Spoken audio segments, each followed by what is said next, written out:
اعوذ باللہ السمیع العلیم العظیم الحفیظ بوجہ الکریم وسلطانہ القدیم من الرجس الخبیث المخبث الشیطان اللعین الرجیم وقبیلہ ونفقہ ونفسہ وہمزہ۔ بسم اللہ الرحمن الرحیم۔ تمام نبیوں کے سردار حضرت محمد صلی اللہ علیہ وآلہ وسلم اور تمام مذاہب کے سردار دین اسلام کے پیروکاروں، سلام علیکم طبتم۔ آج کی گفتگو حاضر رحمت من ربی 86ویں مرحلہ میں پہنچ گئی۔ جس ہستی کو آج سرنامہ کلام بنایا ہے وہ سید احمد کبیر رفاعی شافعی حسینی رحمۃ اللہ علیہ۔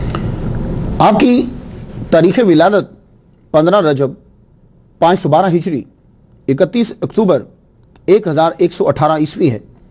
تاریخ وصال آپ کی 12 جمادی الاول 578 ہجری 12 سپتمبر اور 1182 عیسوی ہے۔ ٹوٹل عمر تقریباً آپ کی 65 سال کے قریب بنتی ہے، کیونکہ پہلے سال میں اور آخری سال میں کچھ ماہ جو ہیں وہ رہتے ہیں۔ شیخ عبد القادر گیلانی الحسنی والحسینی رحمۃ اللہ علیہ سے آپ عمر میں 42 سال چھوٹے ہیں، کیونکہ غوث پاک عبد القادر گیلانی رحمۃ اللہ علیہ جو ہیں وہ 470 ہجری میں پیدا ہوئے۔ آج 2015 میں آپ کو دنیا سے گئے ہوئے 833 شمسی سال جو ہیں وہ ہو چکے ہیں۔ آپ کا مزار خانقاہ ام عبیدہ ملک عراق کے اندر ہے۔ اس کو پروننسیشن اس کا جو ہے وہ ام عبیدہ بھی ایک جگہ میں نے پڑھا ہے۔ آپ کے خاندان کے ایک چشم و چراغ ہیں، انہوں نے ایک کتاب لکھی ہے، اس میں انہوں نے ABEED جو ہے وہ عبیدہ اسے جو ہے پروننس کرا ہے، لیکن ام عبیدہ جو ہے یہ کچھ بیٹر لگتا ہے۔ آپ سلسلہ رفاعیہ کے بانی ہیں، شیخ احمد کبیر رفاعی شافعی رحمۃ اللہ علیہ۔ بہجت الاسرار کے اندر آپ کا قول ہے، انا شیخ من لا شیخ لہ۔ آپ حسینی سید ہیں۔ آپ کی ہمشیرہ کو الشیخ سید عبد القادر گیلانی الحسنی والحسینی رحمۃ اللہ علیہ نے اپنی بہن کہا تھا۔ تقریباً ہر ملک میں آپ کے سلسلہ کی خانقاہ ہے۔ آپ نے حضور صلی اللہ علیہ وسلم کے ہاتھ مبارک کو ظاہری زندگی کے اندر جو ہے وہ چوما ہے۔ یہ حضور کا معجزہ ہے، آپ کی جو ہے وہ کرامت ہے ہزاروں لوگوں کے سامنے۔ اور آپ کا ایک خاصہ یہ ہے کہ آپ کوڑیوں کے پاس جاتے اور ان کی تیمارداری جو ہے وہ کیا کرتے تھے۔ آئیے گفتگو جو ہے وہ اس ہستی کے بارے میں آگے بڑھاتے ہیں، لیکن برکت کے لیے سب سے پہلے اور توحید کا پیغام اب تک پہنچانے کے لیے ایک بڑی مخصوص چین سے حدیث پڑھنا چاہتا ہوں۔ امام رضا علیہ السلام بیان کرتے ہیں اپنے والد موسیٰ کاظم سے، یا اپنے والد امام جعفر صادق سے، اور وہ اپنے والد امام الباقر سے، اور وہ اپنے والد امام زین العابدین سے، وہ اپنے والد امام حسین رضی اللہ تعالیٰ عنہ سے، اور وہ اپنے والد مولا علی شیر خدا سے۔ مولا علی شیر خدا نے حضور صلی اللہ علیہ وآلہ وسلم سے سنا کہ اللہ تعالیٰ یہ فرماتا ہے، انی انا اللہ لا الہ الا انا فاعبدنی من جاءنی منکم بشہادت ان اللہ الہ الا اللہ باخلاص دخل فی حصنی ومن دخل فی حصنی آمن من عذابی۔ بتا دو کہ مائے اللہ سوا میرے کوئی معبود نہیں، اور میری ہی پوجا کرو، اور جو میرے پاس لے کر آیا تم میں سے یہ خلوص کے ساتھ اس بات کی شہادت لے کر آیا لا الہ الا اللہ کی، یعنی اللہ کے سوا کوئی معبود نہیں ہے، تو وہ میرے قلعہ میں داخل ہو گیا، اور جو میرے قلعہ میں داخل ہوا وہ میرے عذاب سے محفوظ ہو گیا۔ اللہ تعالیٰ سب کو جو ہے وہ محفوظ فرمائے اور توحید پر ہی سب کو جو ہے وہ موت دے۔ آئیے گفتگو نام سے شروع کرتے ہیں۔ سید احمد کبیر رفاعی شافعی حسینی کاظمی رحمۃ اللہ علیہ۔ آپ کے نام کے ساتھ سید آتا ہے، تو یہ سید جو ہے یہ جناب کے معنی میں نہیں ہے۔ یہ جو سید ہے یہ احتراماً نہیں ہے، جیسا آج کل عربی زبان کے اندر جو ہے وہ لکھا جاتا ہے۔ یہ سید اس بات کی طرف اشارہ کرتا ہے کہ آپ حضور صلی اللہ علیہ وآلہ وسلم کی بیٹی کی اولاد میں سے ہیں۔ آپ کا شجرہ نسب جو ہے وہ جب ہم پڑھتے ہیں تو کچھ ہمیں یوں ملتا ہے۔ آپ کے جو والد گرامی ہیں وہ اولاد فاطمہ سے ہیں، امام حسین کی اولاد میں سے ہیں، اور آپ کی جو والدہ ہے وہ نجاریہ انصاریہ ہیں۔ تو سید احمد کبیر رحمۃ اللہ علیہ والد کی طرف سے حسینی سید ہیں۔ سید احمد کبیر رفاعی بن سید سلطان علی بن یحییٰ بن ثابت بن علی حازم بن احمد مرتضیٰ بن علی بن حسن رفاعہ مکی بن مہدی بن محمد ابی القاسم بن حسن بن الحسین بن احمد صالح بن موسیٰ ثانی بن ابراہیم بن موسیٰ کاظم بن جعفر صادق بن امام الباقر بن امام زین العابدین بن امام حسین بن مولا علی، سب پر سلام ہو۔ سن لیا آپ نے؟ یہ آپ کا شجرہ میں نے آپ کی نسل میں سے جو انڈیا میں ہیں ان کی بک کے اندر سے یہ میں نے لیا ہے۔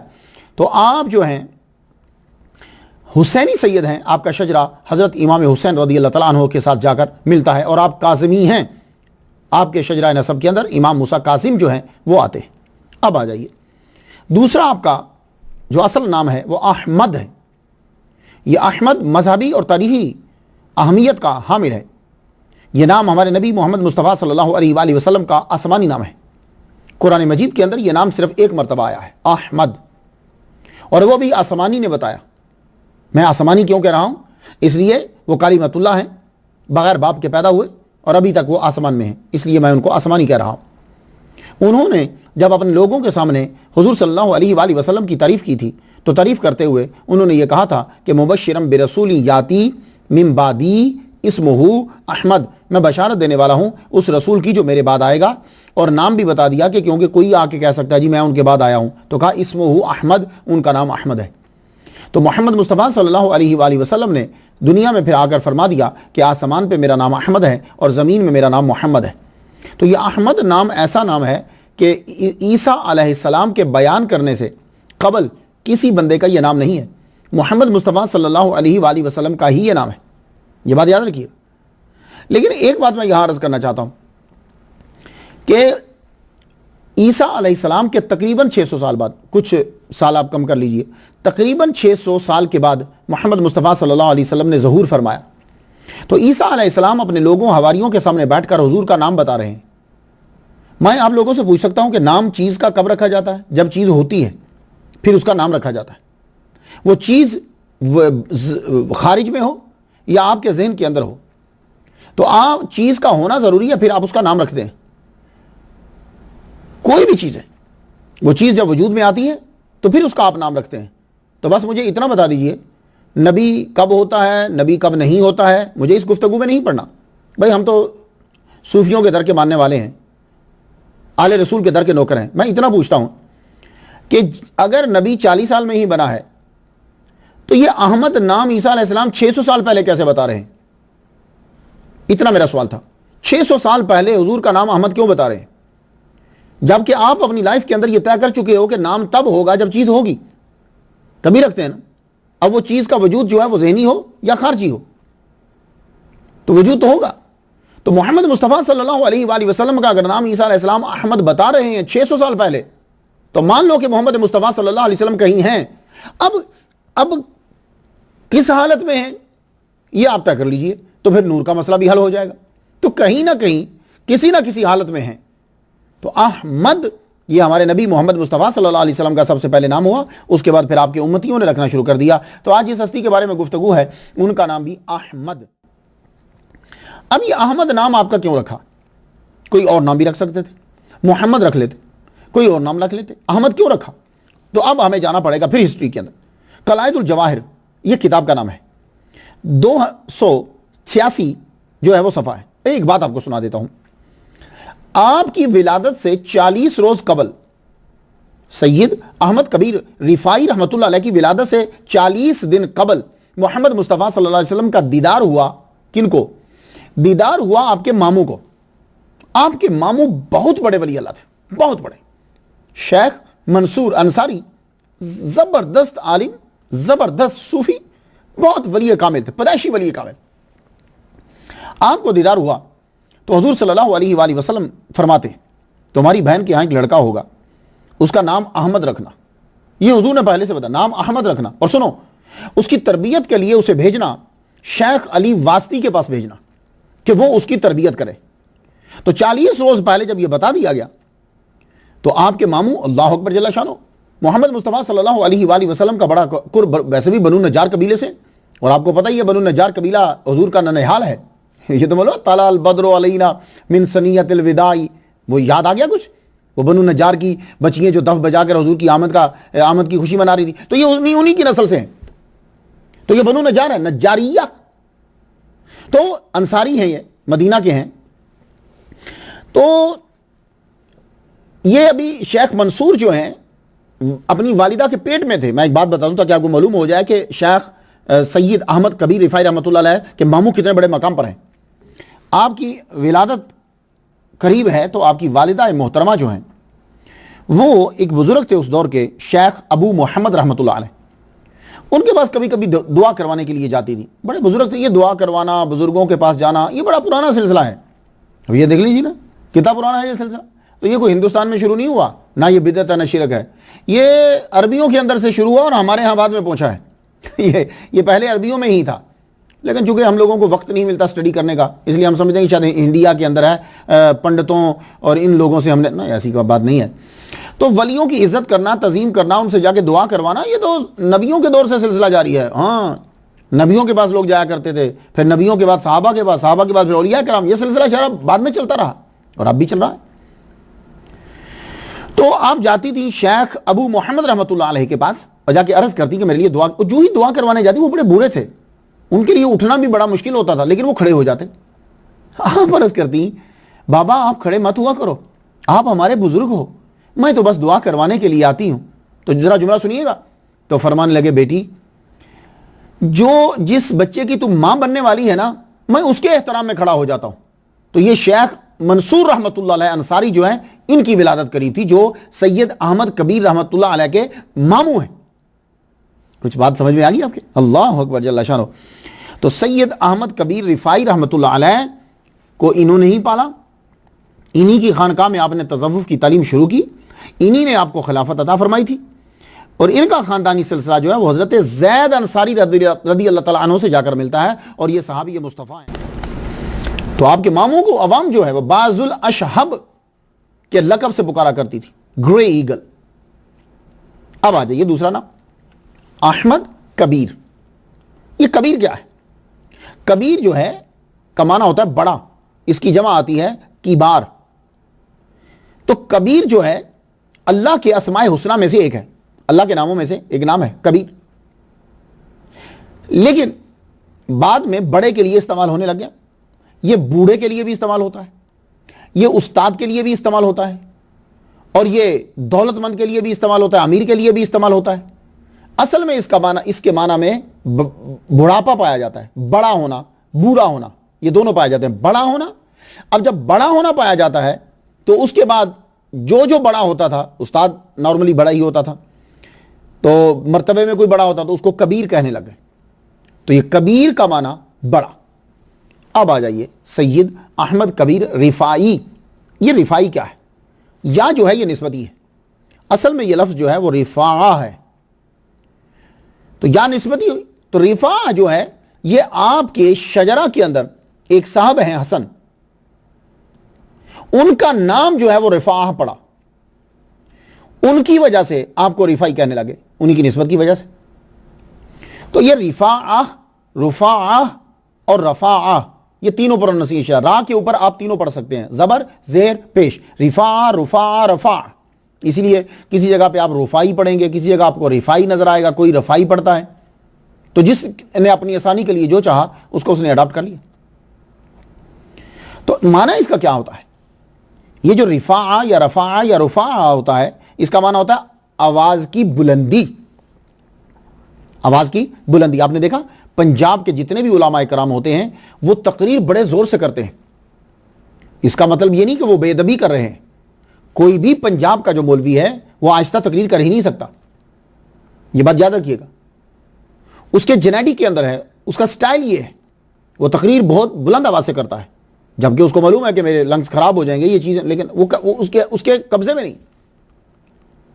تو یہ بات یاد رکھیے گا کہ وہ ان کے لیے وہ بیچارے ویسے ایسا ہے. اور ایک آدمی تب بھی اونچا بولتا ہے جب سچا ہوتا ہے, سچائی ہوتی ہے, اسے خوشی ہوتی ہے, تو وہ بلند آواز سے جو ہے وہ گفتگو کرتا ہے. یہ بات یاد رکھیے گا.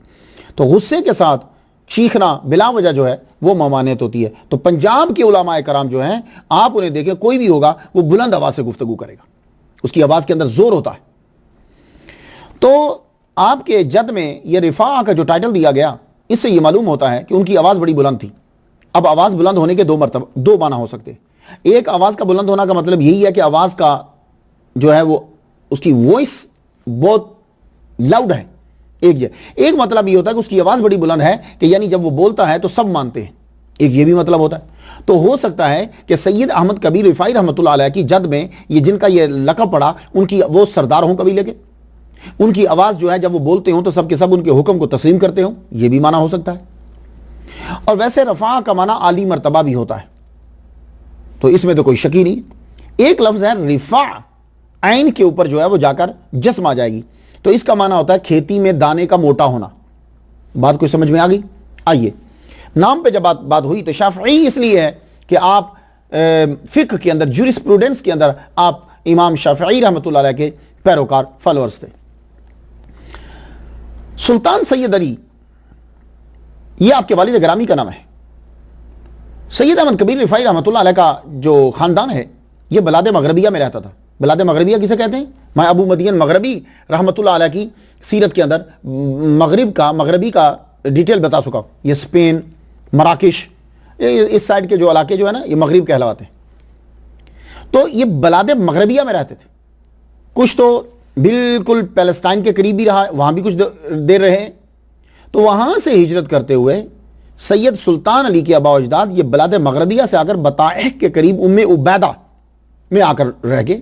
یہ ام عبیدہ اور ام عبیدہ میں نے آپ کو بتایا ہے کہ دونوں جگہ میں نے یہ پڑھا ہے. اب جو آپ بہتر سمجھتے ہیں آپ اسے پڑھ لیجیے گا. ام عبیدہ میں آ کر جو ہے وہ رہنے لگے.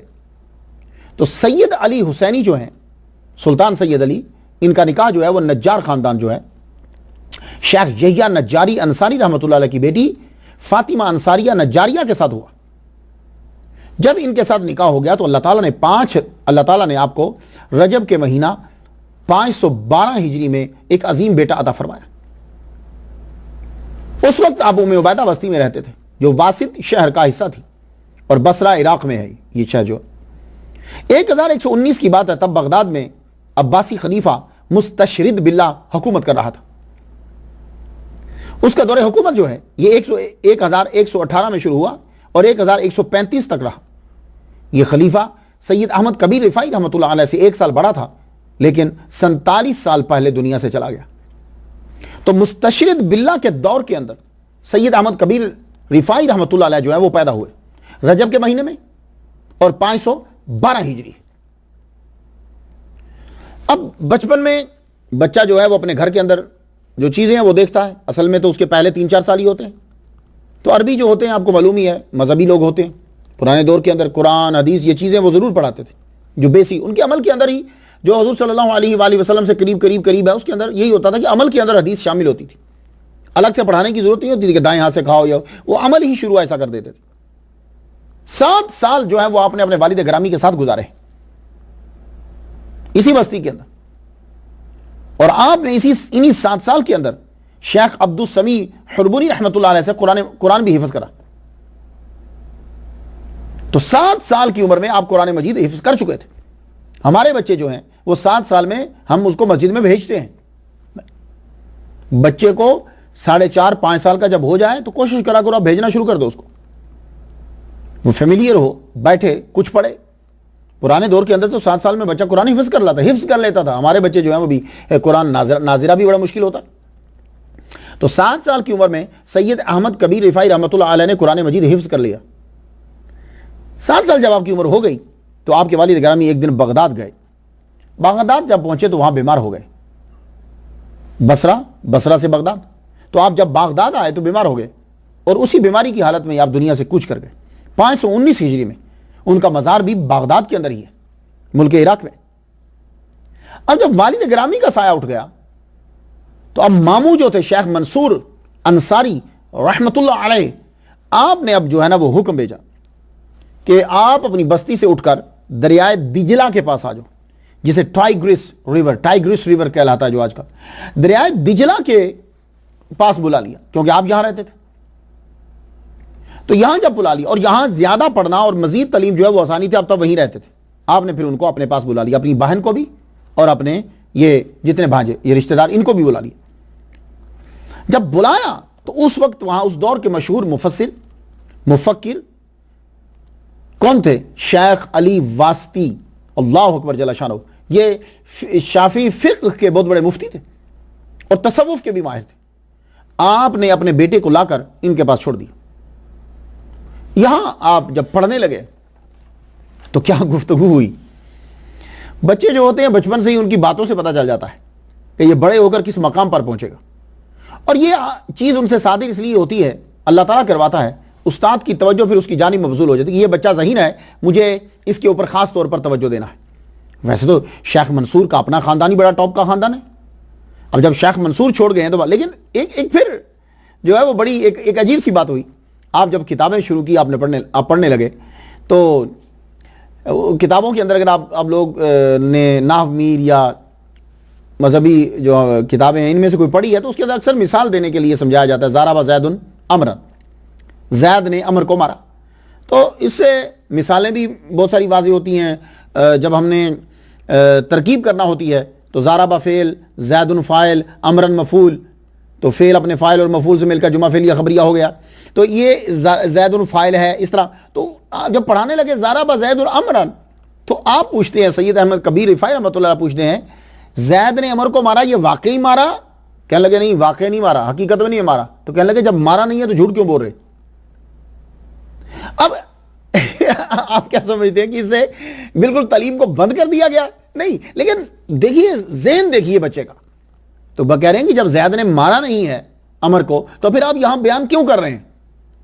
تو پھر استادوں نے بٹھا کر سمجھا بیٹے یہ مثالیں ہوتی. اب ایک مفروضہ ہے، یہ ایک مفروضہ بنایا گیا ہے، یہ خبر نہیں دے رہے، یہ سمجھانے کے لیے بات جو ہے وہ بیان کی جا رہی. خیر آپ نے تو لیکن استاد سمجھ گئے کہ یہ بچہ جو ہے اس کے اوپر خاص توجہ دینی ہے اور یہ بچہ کسی اعلیٰ مقام کے اوپر ہے. اللہ اکبر جل شانہ. اب کیا ہوا؟ آپ نے ساری کتابیں یاد کری، تنبیہ آپ کو زبانی یاد تھی. کتاب کے اوپر آپ نے حاشیہ لکھا. بڑی بات ہوتی ہے کہ جب آدمی بچپن کے اندر ایک کتاب کو یاد کرے تو اس کا حاشیہ بھی لکھ دے. آپ نے اس کی تشریح لکھی. لیکن ہوا کیا کہ جب تاتاریوں نے حملہ کرا تو ہماری بہت ساری کتابیں ضائع ہو گئیں. اگر ہمارا وہ ذخیرہ موجود ہوتا نا، یقین جانیے اہل سنت و جماعت کا بہت بڑا ذخیرہ جو ہے وہ اس دریا کے اندر نظر جہالت و عداوت ہو گیا. تو نظر آتش ہوا، نظر جہالت ہوا، نظر عداوت ہوا. وہ اگر ذخیرہ ہمارا موجود ہوتا اہل سنت و جماعت کا ٹاپ کر وہ ذخیرہ وہ چلا دیا گیا، بہا دیا گیا. تو آپ کی وہ لکھی ہوئی کتاب بھی جو ہے اسی کے ساتھ ہی چلی. استاد محترم اور ماموں آپ کے کتابیں بھی ساتھ ساتھ پڑھاتے جاتے اور تصوف کی تربیت بھی دیتے جاتے. تصوف اور مروجہ علوم ساتھ ساتھ چل رہے. سید احمد کبیر رفاعی رحمۃ اللہ علیہ طالب علمی کے دور کے اندر ہی دوران تعلیمی آپ شیخ ابو بکر واسطی رحمۃ اللہ علیہ، شیخ عبد الملک ان کے حلقوں میں جا کر بیٹھا کرتے تھے.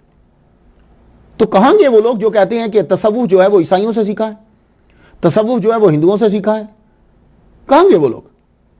اب مجھے اتنا بتا دیجیے، یہ سید احمد کبیر رفاعی رحمۃ اللہ علیہ 512 ہجری کی بات کر رہا ہوں، 512 ہجری کی. تو کیا یہ انڈیا میں رہتے تھے؟ کیا عیسائیوں کے ساتھ رہتے تھے؟ نہیں بھائی، تصوف تو نبیوں کا طریقہ ہے. معلوم نہیں کہ لوگ میڈیا کے انڈر آ کر اپنے عقیدے کو کیوں چھوڑ جاتے ہیں. غلط چیز کو چھوڑا کرو، جو چیز باہر سے آ کر شامل ہو جائے اسے چھوڑو، اپنی بیس کو کیوں چھوڑتے ہو؟ تصوف ہی تو اسلام ہے، اسلام تصوف ہی تو سکھاتا ہے. تو آپ شیخ ابو بکر واسطی رحمۃ اللہ علیہ ان کی محفل میں بیٹھتے، شیخ عبد الملک کی محفل میں آپ بیٹھتے اور اپنے ماموں شیخ منصور کے پاس جاتے، ذکر کی محفل جمتی، آپ وہاں بیٹھ کر ذکر سیکھتے، بیٹھ کر تصوف کی باتیں سیکھتے. اور شیخ عبد الملک سے تو آپ نصیحت لینے کے بعد چلے جاتے، پھر اس ایک نصیحت کو یاد کرتے رہتے، دہراتے رہتے، پھر آ کر دوسری نصیحت لیتے. آج کل ہم چاہتے ہیں کہ ایک دم سے ولی اللہ بن جائے. بتاؤ بس ہم ولی اللہ ایسا نہیں ہوتا، وقت لگتا ہے. میں ایک مثال دے دوں. اب سید احمد کبیر رفاعی رحمۃ اللہ فرماتے ہیں کہ میں ایک مجلس اٹینڈ کرتا، ایک بات ان سے پوچھتا، شیخ عبد الملک سے رحمۃ اللہ علیہ سے پوچھتا، اس کو پھر میں زبان سے اور عمل سے دہراتا. جب وہ پکی ہو جاتی تو پھر آ کر میں ان سے دوسری بات لیتا. اب ایک مثال دے دیتا ہوں میں بھائی، اب ایک تقریر کے اندر ساری مثالیں تو نہیں دے سکتا نا میں. فرماتے ہیں کہ میں ایک مرتبہ سبق لینے آیا آپ کے پاس، بیٹھا تو میں نے کہا مجھے کچھ وصیت فرمائیے. یہ باتیں ہوتی ہیں کہ جن کو بڑا گہرے انداز سے جو ہے وہ پھر نکالا جاتا ہے، اللہ تعالیٰ عطا فرماتا ہے. آپ جب ان کے پاس گئے، مجھے کچھ نصیحت فرمائیے، وصیت فرمائیے.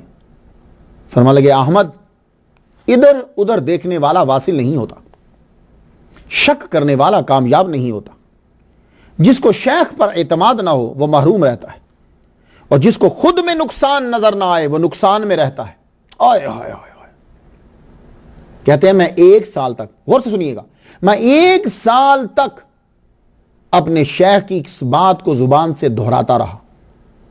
ہم تو کہتے ہیں بس ولی اللہ بن جائیں، 2 نمازیں پڑھی تو ولی اللہ بن گئے. 1 سال تک میں اس چیز کو زبان سے دہراتا رہا کہ ادھر ادھر دیکھنے والا واصل نہیں ہوتا، شک کرنے والا کامیاب نہیں ہوتا، جس کو شیخ پر اعتماد نہ ہو وہ محروم رہتا ہے، اور جس کو خود میں نقصان نظر نہ آئے وہ نقصان میں رہتا ہے۔ میں ان باتوں کو دہراتا رہا، یہ مجھے پکی طرح یاد ہوں گی۔ جب یہ دلوں اور زبان پہ پکی ہو گئی تو میں 1 سال کے بعد پھر آیا ان کے پاس، تو فرماتے ہیں آپ کی نصائح سے مجھے بڑا فائدہ ہوتا تھا، میں ان سے سبق لیتا، اس کو یاد۔ اب یہ کوئی جملہ مشکل ہے، ابھی آپ لوگوں نے یاد کر لیا ہوگا، لیکن نہیں، اس کو اپنے مائنڈ کے اندر میموری میں بھار بنا دینا کہ کتابوں میں جو چیز ہے وہ اٹھا کر یہاں رکھ لینا، یہ نہیں ہے، اس کو اپنے ایکشن میں لانا ضروری ہوتا ہے۔ اس لیے اولیاء کرام سے محبت کرنے کا اللہ بولتا ہے، کیونکہ جب تم ان سے پیار کرو گے تو پھر تم ان کی باتوں کو مانو گے۔ ایسا ہو نہیں سکتا کہ تم کسی سے پیار کرو اور اس کی بات کو نہ مانو۔ 13 سال کے اندر اندر آپ نے تمام مروجہ علوم پڑھ لیے، تو آپ کے استاد سلطان العلماء، محدث، مفکر، مفتی مسلک شافعی ابو الفضل علی واسطی نے تمام علماء کو، طلباء کو، مجمع کو اکٹھا کیا، دستار فضیلت ہونے لگی۔ لیکن اس دستار فضیلت کے اندر ایک ہی کو دستار پہنائی جائے گی، وہ کون ہے؟ سید احمد کبیر رفاعی رحمۃ اللہ علیہ۔ 13 سال کی عمر میں تمام مروجہ علوم آپ نے پڑھ ڈالے، 7 میں شروع کیے، 13 میں پڑھ ڈالے۔ کیوں؟ آج کے دور کے اندر جب اس کو بیان کیا جاتا ہے تو بچے بڑے سن کر حیران ہوتے ہیں، یہ کیسے ہو گیا ساری کتابیں پڑھ لی؟ تو میں نے شاید کسی لیکچر میں کہا ہو، میرے ابا طالب حسین شاہ رحمۃ اللہ علیہ کے ڈاکٹر ہوا کرتے تھے، ڈاکٹر رشید عرابی، یہ جامعہ نعیمیہ گڑی شو لاہور ہے۔ گڑی شو لاہور میں مین روڈ کے اوپر ہی ان کی جاتے ہوئے بائیں طرف ان کی دکان تھی۔ انہوں نے ایک دفعہ، تب پتہ نہیں میرے 8ویں کا میں امتحان دے رہا تھا یا میٹرک کا تھا، کہنے لگے سنو، جو آدمی 24 گھنٹے میں 4 گھنٹے پڑھ لیتا ہے وہ کوئی بھی ٹائٹل جیت سکتا ہے۔ میں نے کہا جی ہم لوگ تو 5-5 6-6 گھنٹے پڑھتے ہیں۔ کہتے ہیں کوئی 5 گھنٹے 6 گھنٹے نہیں پڑھتا، مجھے کوئی بندہ دکھا دو کہ جو پڑھتا ہو۔ تم صرف 4 گھنٹے اگر ایک چیز پڑھ لو روزانہ تو تم کوئی بھی ٹائٹل جیت سکتے ہو۔ میں نے کہا جی آپ کی بات کی سمجھ نہیں آ رہی۔ تو ڈاکٹر رشید عرابی مرحوم دنیا سے چلے گئے، کتنے سال ہو گئے، کہنے لگے کہ تم جو کہتے ہو کہ میں 5 گھنٹے پڑھ رہا ہوں، میں 6 گھنٹے پڑھ رہا ہوں، تم 5 اور 6 گھنٹے نہیں پڑھتے۔ اس کے اندر کبھی تم پینسل تراش رہے ہوتے ہو، کبھی تم روٹی کھا رہے ہوتے ہو، کبھی تم بات کرتے ہو، کبھی تم نیٹ کھول کے بیٹھ جاتے ہو، کبھی تم کتاب کے اوراق جو ہیں وہ ادھر ادھر کرنے لگ جاتے ہو، پڑھتے تم صرف 10-20 منٹ ہی ہو، اس لیے تم فیل ہو جاتے ہو۔ تب میری سمجھ میں، اور واقعی ہی یہ ہوتا ہے۔ جائیے وہ بچے جو کہتے ہیں کہ ہم 5 گھنٹے پڑھتے ہیں روزانہ، 6 گھنٹے، 5-6 گھنٹے نہیں پڑھتے، اگر بنا بغیر کسی اور کام کے صرف 4 گھنٹے آپ اسی کتاب کو اور انہی سبجیکٹس کو پڑھتے رہیں، آپ کوئی بھی ٹائٹل جیت سکتے ہیں۔ تو یہ جو اولیاء کرام ہوتے تھے، یہ نہ گیم کھیلتے تھے، نہ بھاگتے تھے، نہ انٹرنیٹ دیکھتے تھے، نہ کوئی اور چیز، نہ کھانے پینے کا دھیان، بس کتاب کتاب کتاب کتاب۔ تو اس لیے یہ لوگ 5-4 سال کے اندر اتنا کچھ سمیٹ لیتے تھے جو ہم 10-12 سال میں نہیں سمیٹ پاتے۔ اب بات کچھ سمجھ میں آ گئی ہے؟ تو 13 سال کی عمر میں تمام مروجہ علوم آپ نے پڑھ ڈالے۔ اب دستار فضیلت، سارے علماء بیٹھے ہیں، سب ہیں، دستار فضیلت ہوئی، استاد محترم نے سب کے سامنے آپ کو خرقہ بھی عطا فرما دیا۔ 13 سال کی عمر میں خرقہ عطا فرما دیا۔ جانتے ہو یہ خرقہ کون سا تھا؟ یہ کوئی معمولی جبہ نہیں ہے کہ بازار سے لا کے دے دیا۔ خرقہ عطا فرمایا، اور شجرہ طریقت سید احمد کبیر رفاعی رحمۃ اللہ علیہ کا شجرہ طریقت دونوں طرف سے، شجرہ طریقت آپ کا جا کر حضرت حسن بصری رحمۃ اللہ علیہ سے ملتا ہے۔ جنید بغدادی آتے ہیں بیچ میں، معروف کرخی آتے ہیں، یہ سارے بیچ میں آتے ہیں۔ ان سے ہوتا ہوا حبیب اعجمی آتے ہیں، ان سے ہوتا ہوا حسن بصری رحمۃ اللہ علیہ سے تک پہنچتا ہے، اور حضرت حسن بصری رحمۃ اللہ علیہ جو ہیں وہ خلیفہ ہیں، نائب ہیں مولا علی شیر خدا رضی اللہ تعالیٰ عنہ۔ تو شجرہ نسب اور شجرہ طریقت دونوں ٹاپ کے ہیں سید احمد کبیر رفاعی رحمۃ اللہ علیہ کی۔ تو آپ نے جب خرقہ عطا فرما دیا، فرمانے کے بعد آپ نے کہا father of external and interior sciences, یعنی ظاہری اور باطنی علوم کا یہ ماہر ہے یہ بچہ میرا 13 سال کی عمر میں۔ تو اس وقت پھر آپ نے فرمایا سنو، مجھے جو آتا تھا میں نے اس بچے کو سکھا دیا۔ یہ ہوتا ہے اس دور کا سب سے بڑا مفتی یہ کہہ رہا ہے کہ سید احمد کبیر رفاعی رحمۃ اللہ علیہ کو جو مجھے آتا تھا میں نے سکھا دیا، اور سب سن لو، میں تو نام کا شیخ ہوں، یہ حقیقت میں یہ شیخ ہے۔ تو جتنے بچے سماعت کر رہے ہو یا بچوں کے باپ جو ہیں وہ میری تقریر سماعت کر رہے ہیں، اپنے بچوں کو یہ سٹوری سنایا کرو تاکہ انہیں پتہ چلے کہ ہمارا ماضی کتنا شاندار ہے، ہم کن اولیاء کو ماننے والے ہیں۔ ہمارے بچوں کو دنیا پکڑ کے کہہ رہی ہے، وہ جو چرس پینے والے ہیں، بھنگ پینے والے ہیں، وہ جو لوگ جاہل مطلق ہیں، دنیا پکڑ کے کہتی یہ ہیں تمہارے ابا ان کو ہمارے ابا ان کو نہیں مانتے تھے، ہمارے ابا ان کو مانتے تھے۔ سید عبد القادر گیلانی رحمۃ اللہ علیہ، سید احمد کبیر رفاعی رحمۃ اللہ علیہ، خواجہ معین الدین اجمیری چشتی رحمۃ، یہ ہیں۔ تو جب آپ بتاؤ گے کہ بیٹے ہم ان کو مانتے ہیں، ہم بھنگیوں چرسیوں کو اور شریعت کے خلاف چلنے والوں کو ہم نہیں مانتے، جب سے ہم اولیاء کرام سے دور ہوئے ہیں اللہ کا عذاب ہم پر نازل ہو رہا ہے، ہر چیز سے برکت اٹھ گئی ہے، ہمارے پاس اتنی دولت ہے برکت نہیں ہے، ہمارے پاس اتنا کچھ ہے سکون نہیں ہے۔ کیوں؟ اس لیے کہ ہم ولیوں سے دور ہیں۔ تو خواتین و حضرات، یہ سلسلہ شروع کیا، میرے ساتھ شامل ہو جاؤ۔ یہ کوئی ہمارا کوئی بزنس نہیں ہے، یا نہ ہی ہم نے کوئی جماعت بنائی ہے، نہ ہم چندہ لے رہے ہیں، پیسے ہم نہیں کمائے، سب ہم اپنی مرضی سے لگے ہوئے ہیں، ہر ایک اپنے اپنی جیب سے کر رہا۔ لیکن اس میں پلیز شامل ہو جائیے، اس پہ غور کیجئے تاکہ ہماری بخشش کا سبب بن جائے۔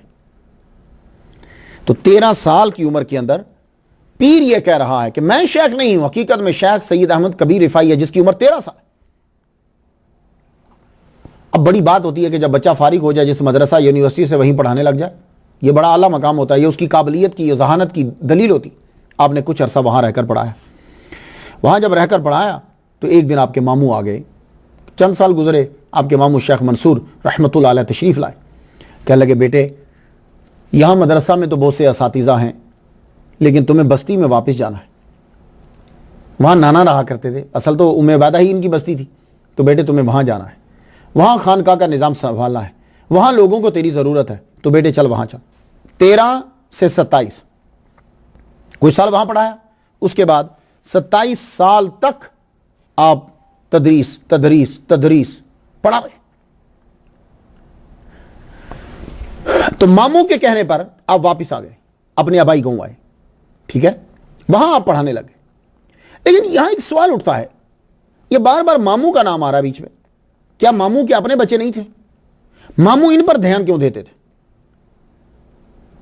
دیکھو ایک بات سب سن لوگوں سے، تصوف جو ہے یہ واحد ایک ایسا شعبہ ہے کہ جہاں قابلیت کو دیکھا جاتا ہے۔ بس یہ جملہ یاد رکھیے گا، واحد اب دنیا کے اندر، اب تو خیر تصوف کو بھی لوگ گندا کر رہے ہیں، میں جن لوگوں کو بڑا بڑا صوفی سمجھتا تھا وہ تصوف کو چھوڑ کر وہ بھی کمرشلزم میں چلے گئے ہیں، پیسہ کما رہے ہیں اور خود کی شہرت، تصوف انہوں نے سمجھا یہ شعبہ خالی ہے، چلو یہاں اپنے آپ کو چمکا لو۔ تو تصوف ایک واحد ہے کہ جس کے اندر نائب اسے بنایا جاتا ہے کہ جس کے اندر صلاحیت ہوتی ہے، موروثی چیز نہیں ہے،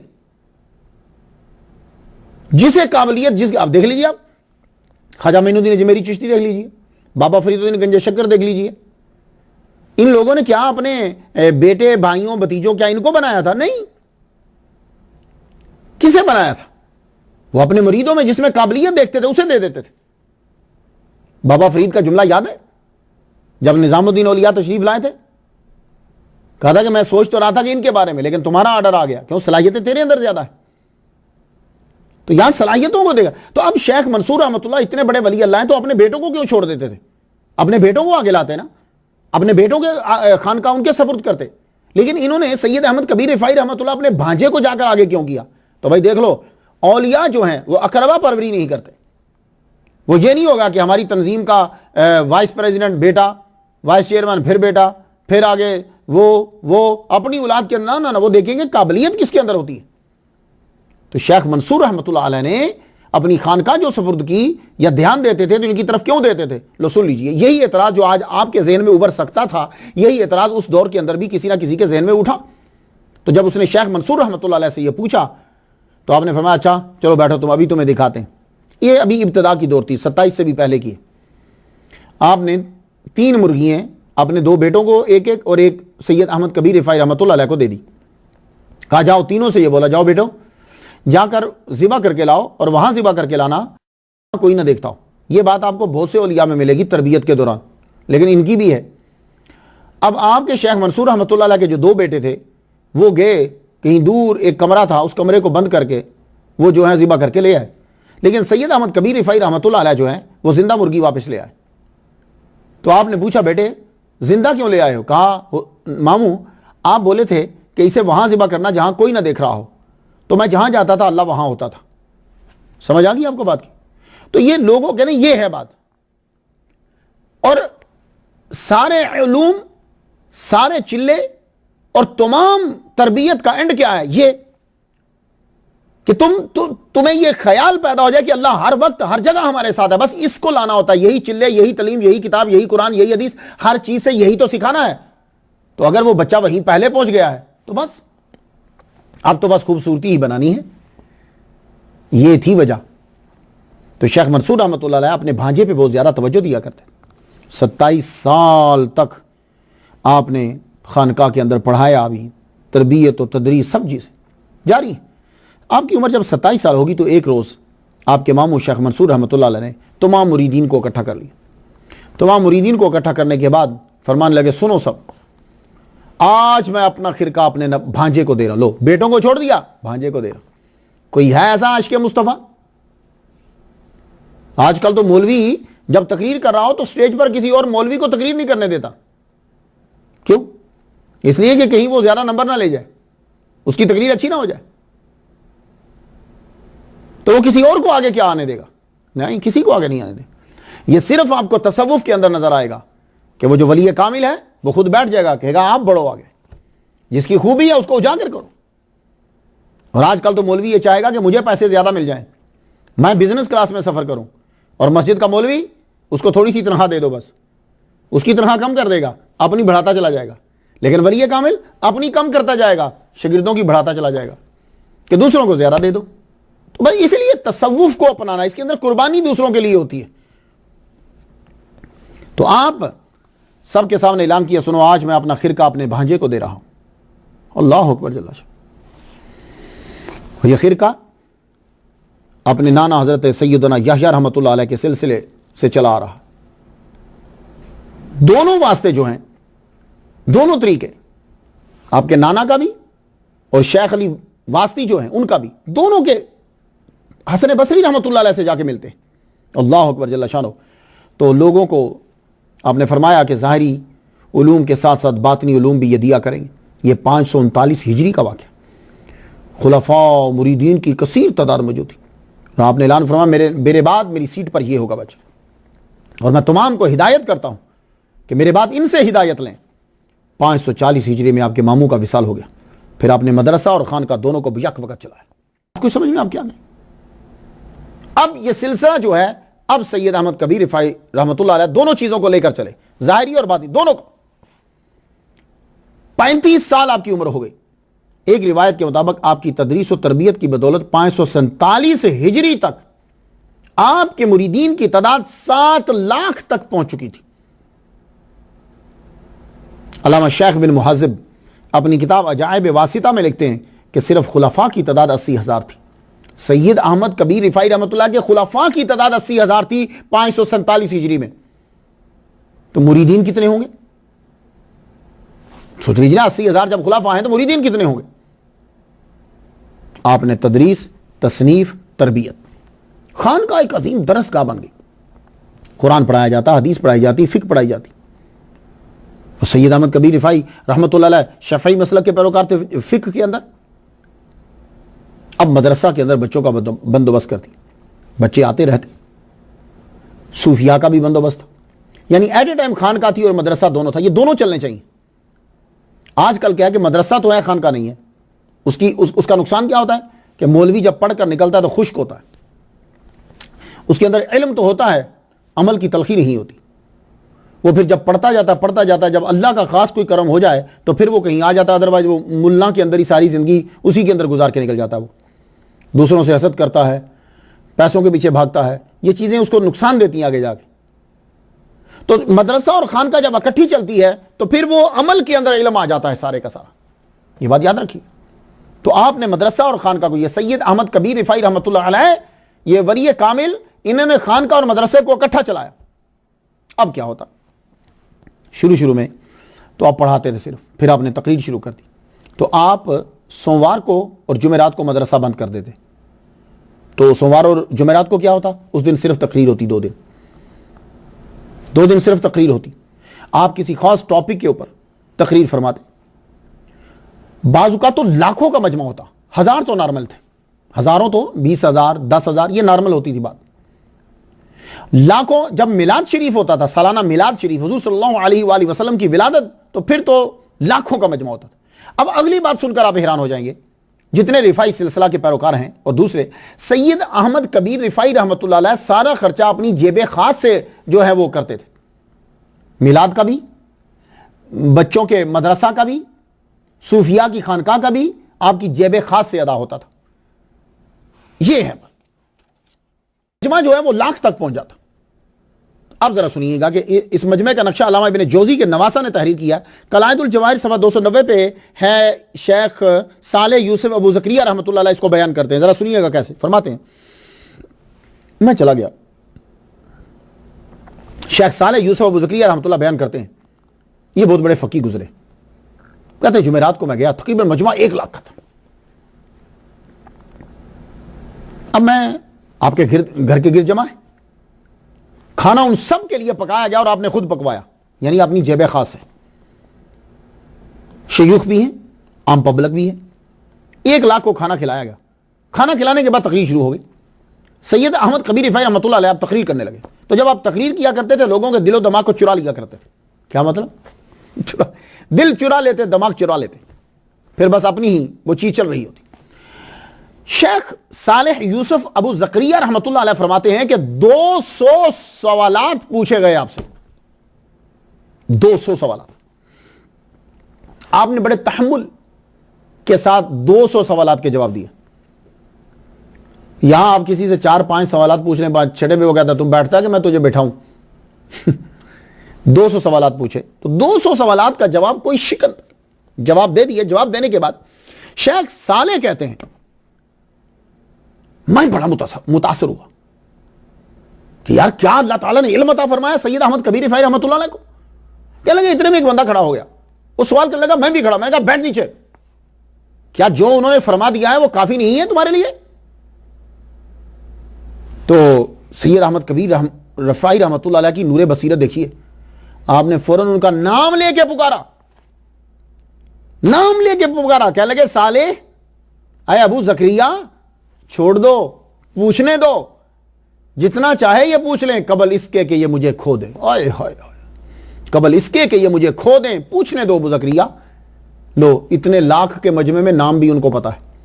ہم ان ولیوں کو مانتے ہیں، بھنگیوں چرسیوں کو ہم ولی نہیں مانتے۔ شریعت کے خلاف جو ہوگا وہ ولی کیسے بن گیا یار؟ میڈیا کا کمال دیکھو گے، جو چیز نہیں ہے وہ بھی سر تھوپ دی جاتی ہے۔ تو اپنے تصوف کو خدا کا نام ہے پاک کرو یار، کچھ خود بھی اسٹڈی کر لو۔ یہ مولوی یاشق مصطفیٰ بن کر تم لوگوں کو لوٹ رہے ہیں یار، تم لوگوں کو لوٹ رہے ہیں۔ جاؤ ولیوں کے پاس جاؤ، جو لٹایا کرتے تھے لوٹتے نہیں تھے، جو تجھ سے چندے مانگ رہا ہے، تم سے پیسے لے رہا ہے، وہ تمہیں دے گا کیا؟ خاک دے گا تمہیں؟ لوگ آپ کی تقریر سننے کے لیے ہمتن گوش ہو جاتے۔ میں تمام لیکچر تو بیان کر نہیں سکتا، دامن وقت میں اتنی گنجائش نہیں، لیکن آپ نے سامعین کو میں دیگ میں سے کچھ چاول تو دے جاؤں تاکہ آپ اندازہ لگا لو کہ باقی دیگ کتنی ٹیسٹی ہے۔ کچھ لیتے جائیے۔ کرامت کے بارے میں سید احمد کبیر رفاعی رحمۃ اللہ کیا فرماتے ہیں؟ آج کل تو یقین جانیے کہ بڑے بڑے گروپ بنائے ہوئے ہیں بڑے بڑے بندوں نے۔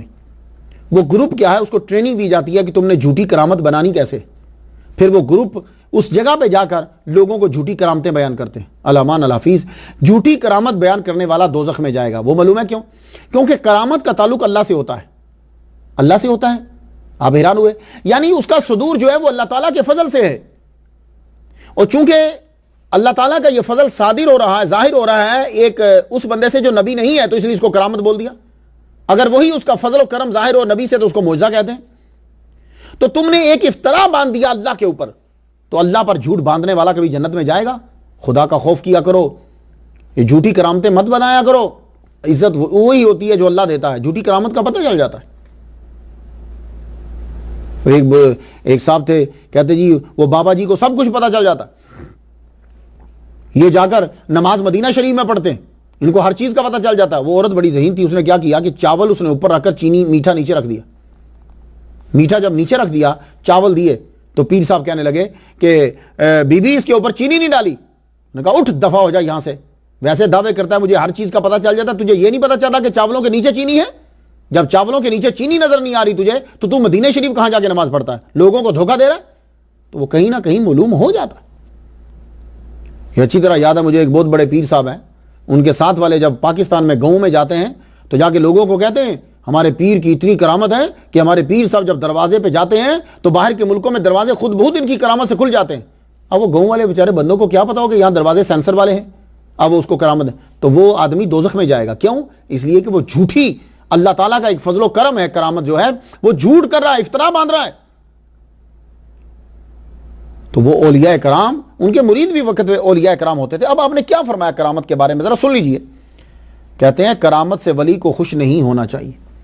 عزیز من، مجھے اندیشہ ہے کہ کہیں کرامت سے اور اس کے ظاہر کرنے سے تمہارے دل کو خوشی نہ ہو۔ یاد رکھو، اولیاء اللہ کرامت کو اس طرح چھپاتے ہیں جیسے ایام مخصوصہ میں پاک دامن اور باد شرم عورت اپنے ایام مخصوصہ کے دن چھپاتی ہے۔ اللہ کی طرف سے ہے تو کرامت بہت افضل چیز ہے، جب ہماری طرف سے نسبت ہو تو وہ ہلکی ہو جاتی ہے، یعنی ہمیں دعوے نہیں کرنی چاہیے۔ ہاں اللہ تمہیں دے رہا ہے تو وہ تو بڑی عظمت والی بات ہے، یہ بات بالکل ٹھیک ہے، اللہ تم پہ کرم کر رہا ہے، بات کو سمجھ میں آ گئی؟ تو کرامت کے بارے میں آپ فرماتے ہیں اسے چھپاؤ، نہ کہ ایک گروپ بناؤ اور ٹریننگ دو کہ وہ جا کر کرامتیں بیان کرے بنا کر۔ اللہ کا فضل۔ تقریر کے دوران آپ نے فرمایا ہم ننگے ہیں مگر جسے اللہ پہنا دے، ہم بھوکے ہیں مگر جسے اللہ کھلا دے، ہم سب گمراہ ہیں مگر جسے اللہ ہدایت دے۔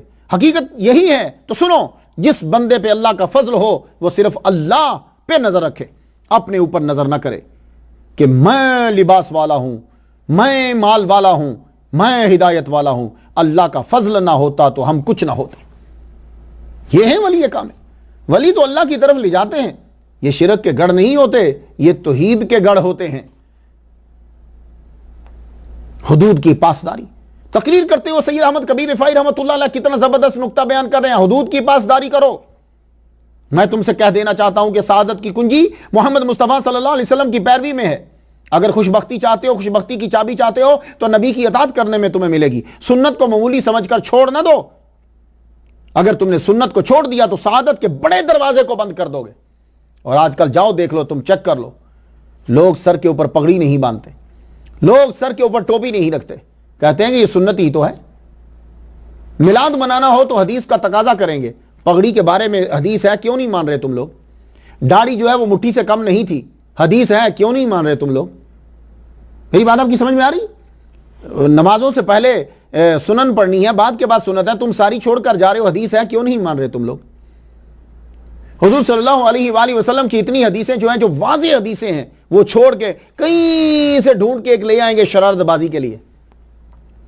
بات آپ کی سمجھ میں کچھ آ رہی ہے؟ بہت خدا کی قسم مشکل دور آ گیا یار، بہت مشکل دور، پتہ ہی نہیں چلتا کون سچا ہے کون جھوٹا ہے۔ عبادت کے لبادے کے اندر خبر ہی نہیں ہو رہی۔ فرشتوں کو پتہ چل جاتا ہے یہ آدمی کیسا ہے، یہ آدمی کیسا ہے، اور شیطان کتنے عرصہ رہا اور فرشتوں کو پتہ نہیں چلا۔ معلوم ہے کیوں نہیں پتہ چلا؟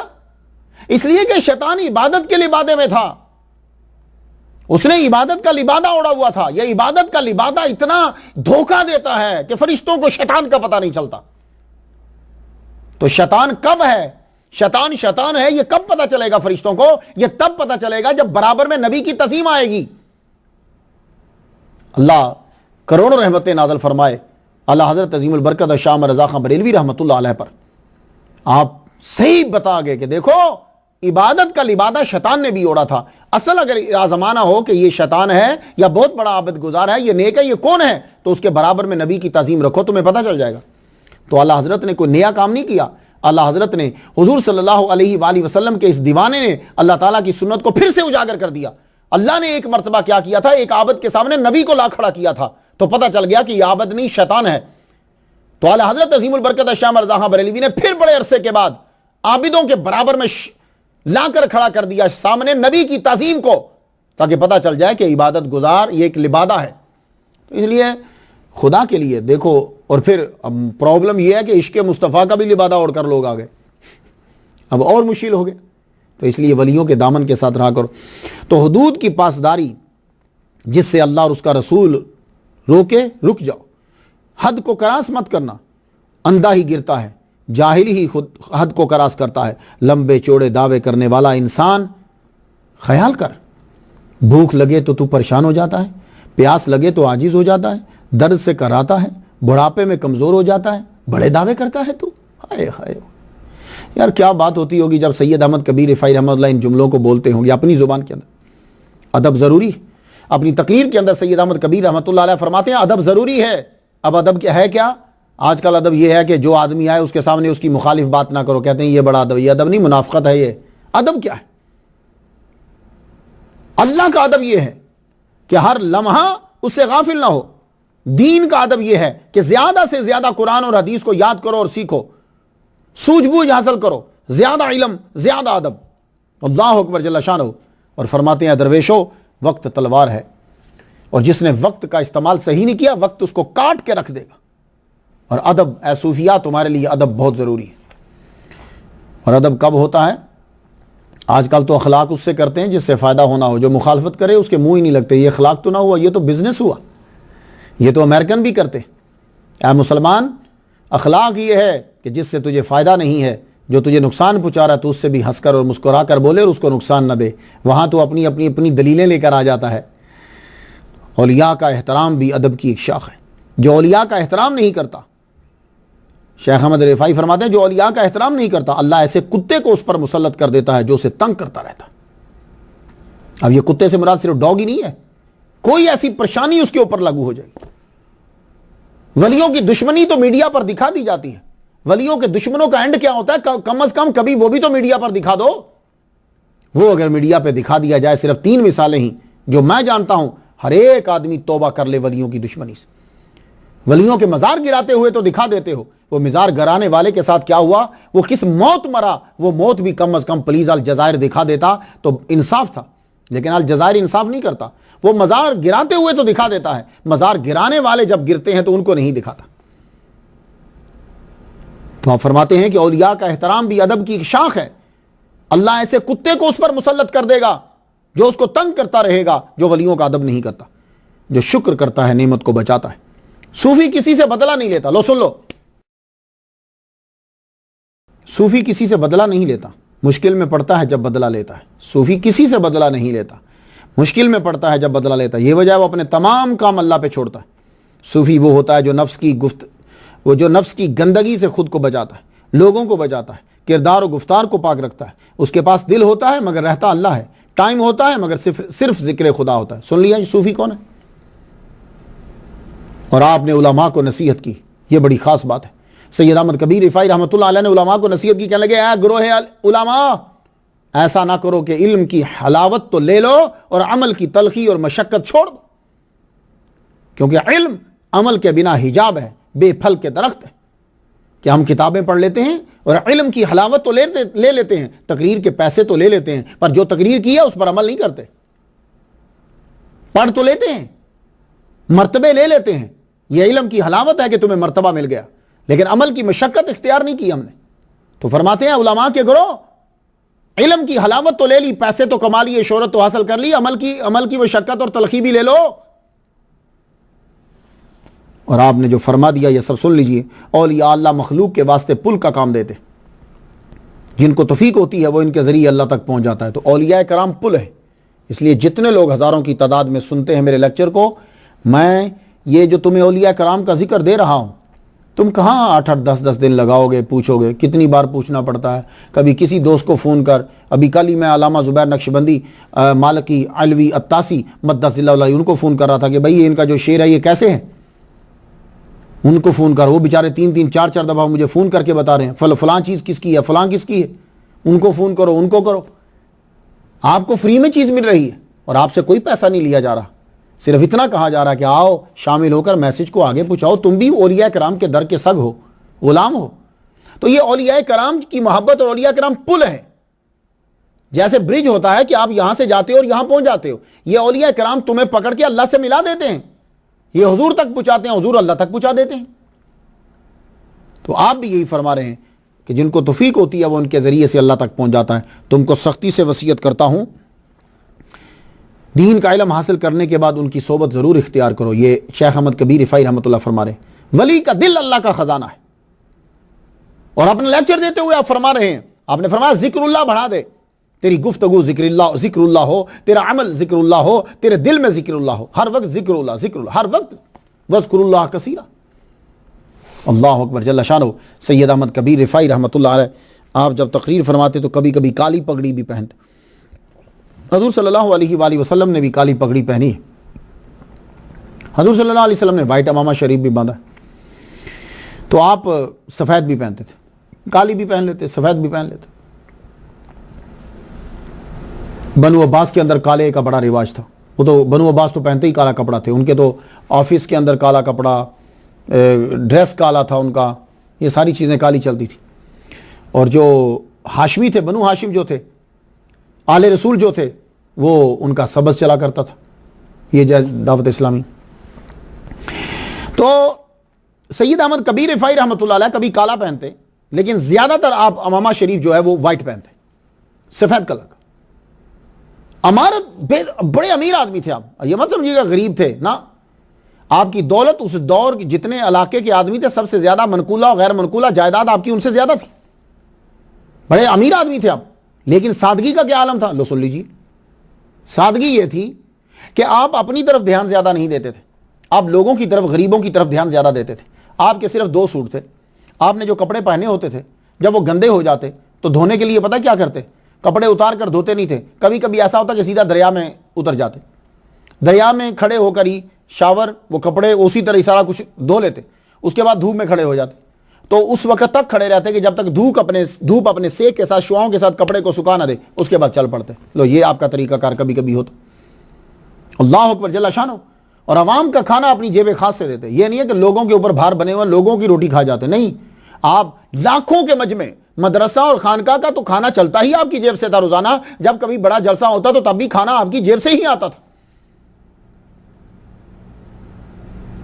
اصل چیز جو اولیاء کرام ولی بنتا کیسے ہے، ہم لوگ صرف کرامتوں کو سن کے خوش ہو جاتے ہیں، وہ ولی کرتا کیا ہے یہ ہم نے کبھی غور نہیں کیا، حالانکہ یہ غور کرنا ضروری ہوتا ہے کہ وہ ولی کیسے بنا ہے۔ ہم لوگ اللہ تعالیٰ کی مانتے نہیں ہیں لیکن اس کے قریب جانا چاہتے ہیں، حضور پاک کی مانتے نہیں ہیں لیکن حضور پاک کے قریب جانا چاہتے ہیں۔ جب ہم اللہ کی مانیں گے نہیں، نبی کی مانیں گے نہیں، اس کے قریب کیسے ہوں گے ہم؟ کیا آپ اپنے ابا کو گالیاں دے کر، ابا کی نافرمانی کر کے ابا کے قریب ہو سکتے ہو؟ کیا اپنے ماں کی نافرمانی کر کے، کیا بیٹی ماں کے قریب ہو سکتی ہے؟ باپ کے قریب نہیں، نافرمانی کرے گی تو دور ہوگی۔ تو ہمیں یہ دیکھنا ہے کہ ولی اللہ کے قریب کیسے ہوئے، کیا عمل کرتے تھے۔ آؤ سید احمد کبیر رفاعی رحمۃ اللہ علیہ کا عمل دیکھ لو۔ آپ یتیموں کا بڑا خیال رکھتے تھے، آپ کو معلوم ہو جائے کہ فلاں بچہ یتیم ہے، فوراً چلے جاتے، جا کے اس کے سر کے اوپر ہاتھ پھیرتے، خصوصی خیال رکھتے۔ ہمارے اسلام کے اندر یتیموں کے حقوق پر بہت زور دیا گیا۔ حضور نے فرمایا یتیم کا خیال رکھنے والا، یوں اشارہ کرتے ہوئے کہا، قیامت کے دن مائیں اور وہ یوں جنت میں ہوں گے، اس کے بیچ میں کچھ نہیں ہے، کوئی انگلی نہیں ہے، یعنی قیامت میں ہم یوں اکٹھے جنت میں ہوں گے۔ جو یتیم کا خیال رکھتا ہے، ہم ولیوں کی کرامتیں تو اپنانا چاہتے ہیں، ولیوں کا عمل نہیں اپنانا چاہتے۔ کیا ہم نے کبھی کسی یتیم کے سر پہ ہاتھ پھیرا؟ ترمذی شریف حدیث نمبر 4974 ہے، حضور صلی اللہ علیہ وسلم فرماتے ہیں، خلاصہ جو کوئی یتیم کے سر پہ محبت سے ہاتھ پھیرتا ہے تو جتنے بال نیچے آتے ہیں اللہ تعالیٰ ہر بال کے بدلے اس کو نیکی عطا فرما دیتا ہے۔ اللہ، یہ چیزیں ہیں، یہ اسلام ہے۔ کیا ہم نے کبھی کسی یتیم کو اس طرح پیار کیا ہے؟ کیا اس کا خیال رکھا ہے؟ کبھی پوچھا کہ یتیم نے روٹی کھائی؟ سید احمد کبیر رفاعی رحمۃ اللہ کو یتیموں کا پتہ چل جاتا، یتامہ کے سر پر ہاتھ پھیرتے، خیال رکھتے، بوڑھوں کا خیال رکھنا۔ سید احمد کبیر رفاعی رحمۃ اللہ علیہ کا ایک بڑی خاص بات، آپ بوڑھے کی عزت بڑی کرتے تھے۔ کیوں؟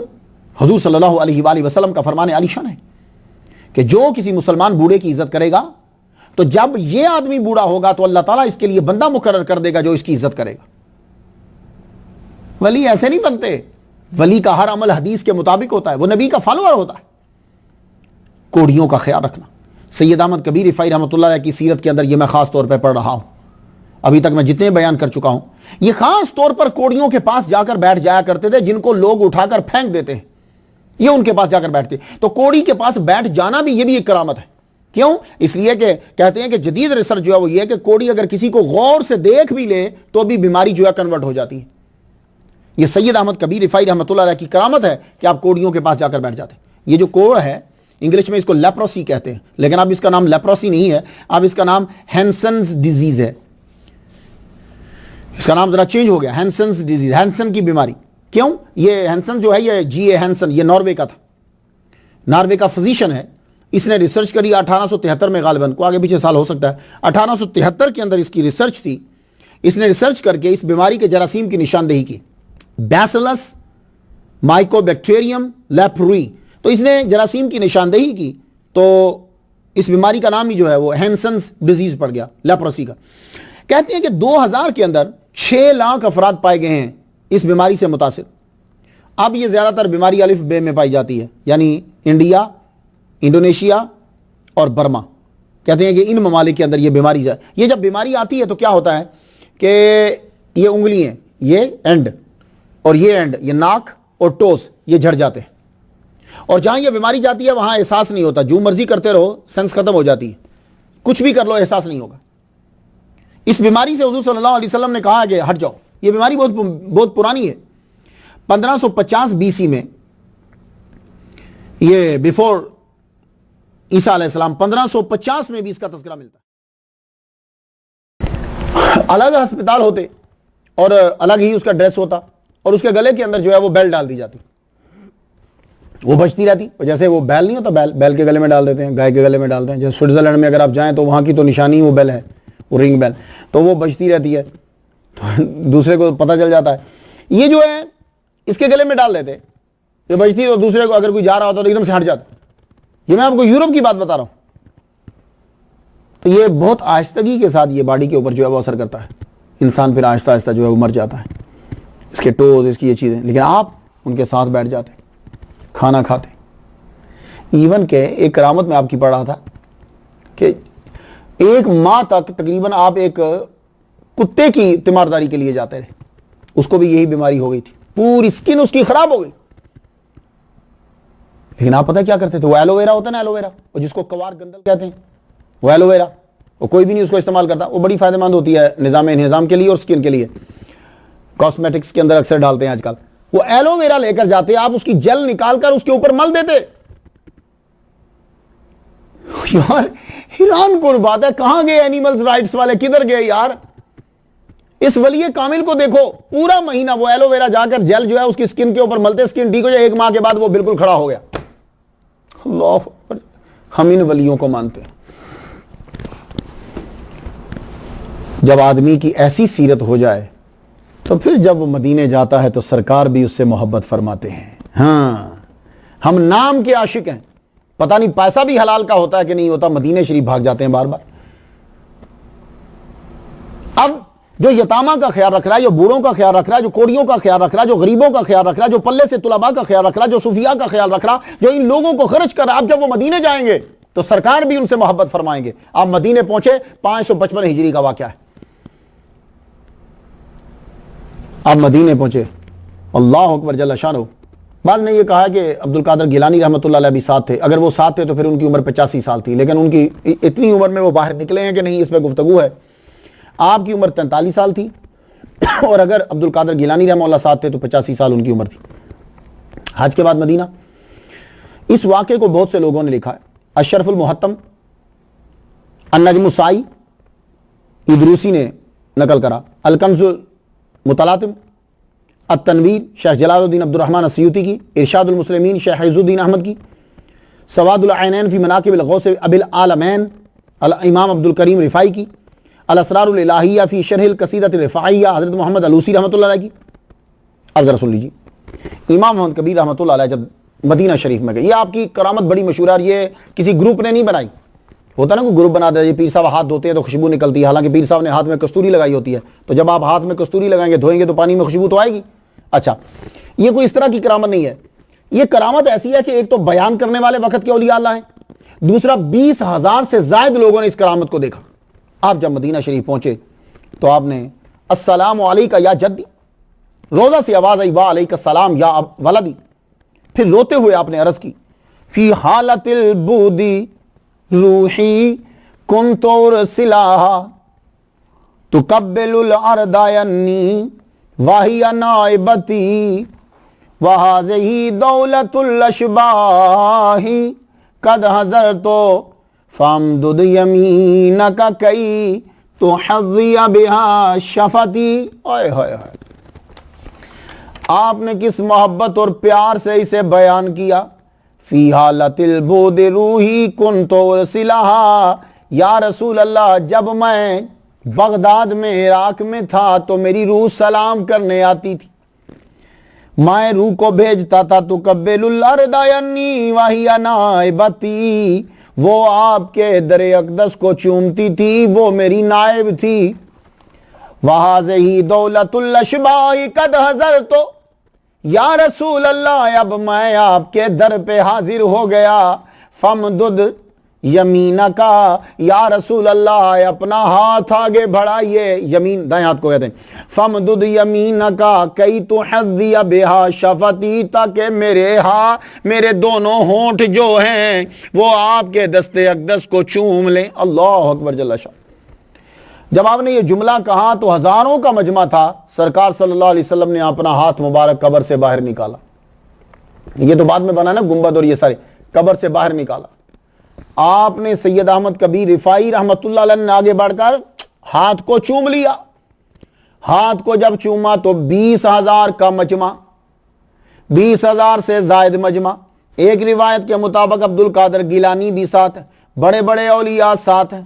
پورے مجمع میں وجد آ گیا, پورے مجمع کو وجد آ گیا. ہر ایک اس وقت وجد میں اور جذب میں کیفیت میں نبی کا ہاتھ مبارک روضہ انور سے باہر آیا. کئیوں نے اپنی گردنیں کاٹ ڈالی, اس وجد میں دنیا سے چلے گئے. کئی بے ہوش ہو گئے, کئی کی آنکھوں سے آنسو جاری. اللہ اکبر جل شانہ. تو ارشاد المسلمین میں امام محدث عز الدین احمد الفروسی لکھتے ہیں کہ 5 آدمیوں سے ملا ہوں جو اس حج میں شامل تھے اور انہوں نے آنکھوں سے دیکھا. پھر یہ امام سید کبیر احمد رفاعی رحمۃ اللہ علیہ کے ساتھ رہے مرتے دم تک, ان کے در سے وابستہ رہے. اب واقعہ کچھ یوں ہے. کیا کہتے ہیں امام محدث عز الدین, کیا فرماتے ہیں؟ کہتے ہیں کہ میری عمر کوئی 8 سال تھی. کوئی میرے والد گرامی مجھے یہ کہنے لگے چلو آؤ تمہیں لے چلو. تو ہم لوگ ام عبیدہ کی جانب سید احمد کبیر رفاعی رحمۃ اللہ علیہ کی روضہ انور کی اطہر کی طرف بڑھ گئے. وہاں جب پہنچے تو ایک جمع غفیر تھا. سید احمد کبیر رفاعی رحمۃ اللہ کے پوتے شمس الدین رفاعی نے الگ کمرہ ہمیں دے دیا, ہم وہاں رہنے لگے. اب جب جمعہ ہوا تو عام اجازت ہوئی تبرکات کی, زیارت کی اور دوسروں کو ملنے کی عام اجازت جب ہوئی تو میرے والد گرامی مجھے لے کر گئے. تو کہنے لگے 5 بندوں سے میری خاص طور پر ملاقات کرائی. بڑی عمر رسیدہ تھے وہ, ملاقات کروائی تھی. اور جب بھی ملاقات کروائیں تو کہیں ان کے ہاتھ چومو, خود بھی ہاتھ چومیں, مجھے بھی ہاتھ چوموائیں. تو لوگ کہتے ہیں کہ یہ شرک ہے. اب آپ مجھے بتا دیجئے یہ ہندوستان میں تو اب آپ لوگ آئے ہو, یہ تو سارے عربی ہیں بھائی. یہ تو سرکار سے 600 ہجری 6 صدی کا بات کر رہا ہوں میں. تو ہاتھ چومے کے بعد کہاں, کہتے ہیں میں نے ابا سے پوچھا با یہ 5 بندوں کے ہاتھ کیوں چوموائے آپ نے مجھے؟ تو آپ فرمانے کہنے لگے بیٹے یہ سید احمد بن عبد المحمود رحمۃ اللہ علیہ, شیخ مبارک بن جعفر رحمۃ اللہ علیہ, شیخ عبد الرحمن بن علی رحمۃ اللہ علیہ, شیخ رمضان بن عبد البر رحمۃ اللہ علیہ, شیخ عبد المحسن انصاری واسطی رحمۃ اللہ علیہ. بیٹے یہ 5 اس وقت موجود تھے جب سرکار صلی اللہ علیہ وآلہ وسلم نے اپنا ہاتھ مبارک قبر انور سے باہر نکالا اور سید احمد کبیر رفاعی رحمۃ اللہ علیہ نے ہاتھ چوما تھا ان کا. اس لیے میں نے تمہیں کہا کہ بیٹے ان کے ہاتھ چومو. اب یہاں ذرا رک جائیے. جب ہم یہ کرامت سنائیں گے تو لوگ کہیں گے جی مردے سنتے نہیں ہیں, نعوذ باللہ, وہ نبی کو بھی انہی میں شامل کر دیں گے.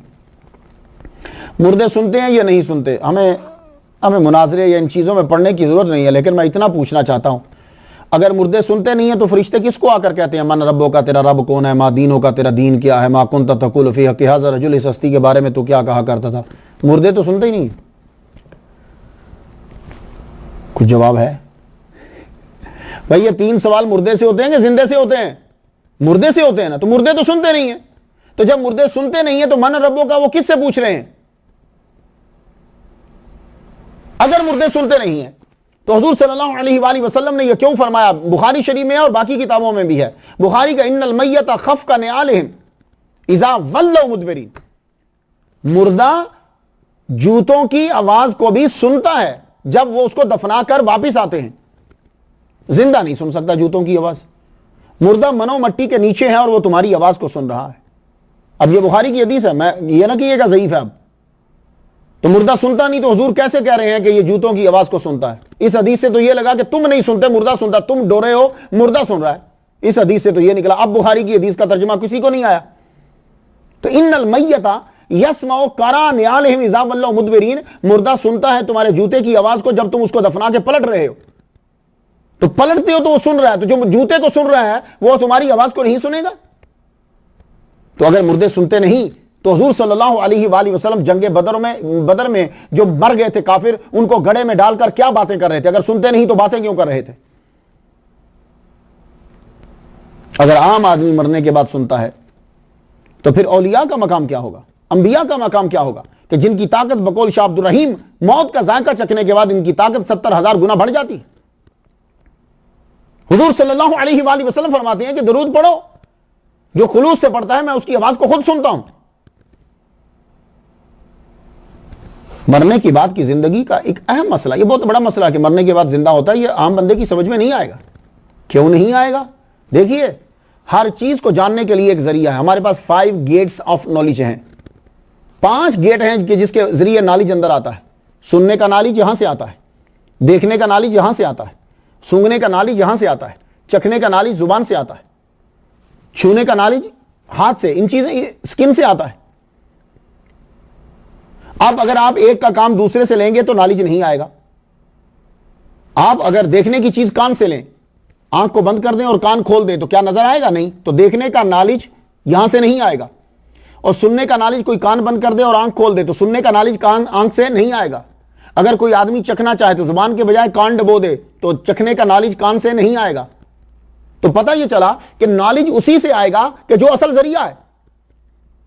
اب مرنے کے بعد آدمی زندہ ہوتا ہے, یہ ایک نالج ہے. اب تمہاری سمجھ میں کیسے آئے گا؟ تمہارے پاس گیٹ ہی کوئی نہیں ہے. اب تم کہو گے وہ گیٹ کیوں نہیں ہے؟ تو اللہ قرآن میں کہہ رہا ہے کہ دیکھو, جو اللہ کی راہ میں قتل ہو جائیں انہیں مردہ نہ کہو, وہ زندہ ہیں. بل احیاء ولکن لا تشعرون, وہ زندہ ہیں لیکن تم شعور نہیں رکھتے. یعنی جو چیز سمجھنے کی جانوروں کے پاس ہے وہ بھی تمہارے پاس نہیں ہے. تو جب تمہارے پاس وہ سینس ہی نہیں ہے, وہ ذریعہ ہی نہیں ہے, تو پھر کیوں انکار کرتے ہو کہ مردے سنتے نہیں ہیں؟ اللہ نے کہہ دیا کہ تمہارے پاس سمجھنے کا یہ ذریعہ ہی نہیں ہے. تو ہم نے اللہ کی بات کو مان لیا, لیکن جس نے یہ کہا کہ مردے سنتے نہیں ہیں اس نے اللہ کی بات کو نہیں مانا, اللہ کی بات کا انکار کر دیا, پھر بھی کہہ رہا میں مسلمان ہوں. ہم نے مان لیا اور ہم چپ کر کے, ٹھیک ہے یا اللہ تو کہہ رہا ہے کہ مردے زندہ ہیں, جو شہید کر دیے جاتے ہیں وہ زندہ ہیں, لیکن ہم سمجھ نہیں سکتے. ٹھیک ہے یا اللہ. تو یہ بات یاد رکھنا,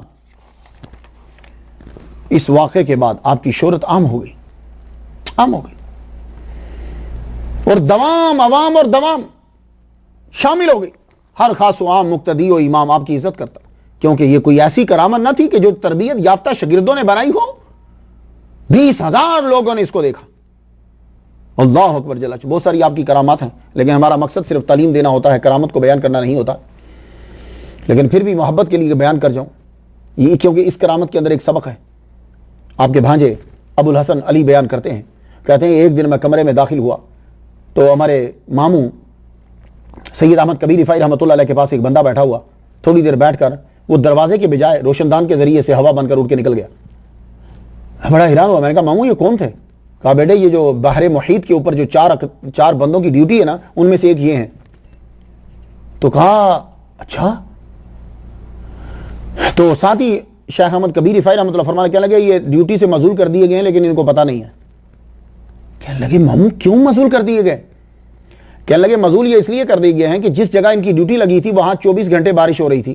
وہ ایک آئی لینڈ ہے, اس آئی لینڈ پہ بارش پہ بارش ہو رہی تھی. ان کے ذہن میں خیال آیا کہ اللہ پاک اس بارش کو وہاں برسائے جہاں لوگ بیچارے پیاسے مر رہے ہیں اور خشکی ہے, وہاں بارش ہو جائے. بس یہ خیال آنا تھا کہ ان کو ڈیوٹی سے معزول کر دیا گیا. ہوئے ہوئے ہوئے ذرا سننا, بس یہ اس لیے کرامت بیان کیا میں نے کہ صرف یہ خیال آیا کہ بارش یہاں کیوں ہو رہی ہے, کہ یہاں تو آگے ہی آلریڈی سبزہ ہے, وہاں ہو جہاں خشکی ہے, معزول کر دیے گئے.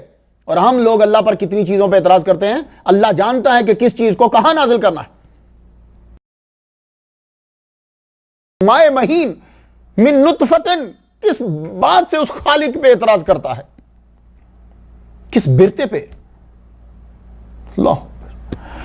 تو جب ماموں نے یہ کہا تو کہنے لگے ماموں آپ نے پھر ان کو بتایا کیوں نہیں؟ کہنے لگے مجھے شرم آ گئی, میں انہیں بتاؤں کہ آپ معزول کر دیے گئے. کہنے لگے تو ماموں مجھے اجازت دو نا, میں یہ ان کو اطلاع دے دوں تاکہ وہ جلدی باخبر ہو جائیں.